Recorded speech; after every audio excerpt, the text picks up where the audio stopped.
राधे राधे गुरुजी। क्या नाम है आपका? सुग्रीव। बाली कहाँ है? बाली है कि नहीं? कितने भाई हो? कितने भाई हो? दो। दो। जी। बाली और सुग्रीव। आप छोटे हो कि बड़े? नहीं, बड़ा हूँ सर। अरे जी। तो आपका नाम बाली होना चाहिए था।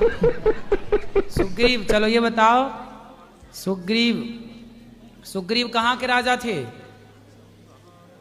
ये तो नहीं पता गुरुजी। ये बताओ, शराब काहे पीते हो? कभी कभी हो जाता है जी गुरुजी। क्या हो जाता है कभी कभी? कभी कभी पी लेते हैं। तो कभी कभी मतलब सोमवार मंगलवार को कि बुधवार गुरुवार को? नहीं, कोई साथ में मिल गया तब। हैं? कोई साथ में मिल गया तब। तो जैसे पत्नी साथ में मिल गई तो पी लेते हो पत्नी के साथ?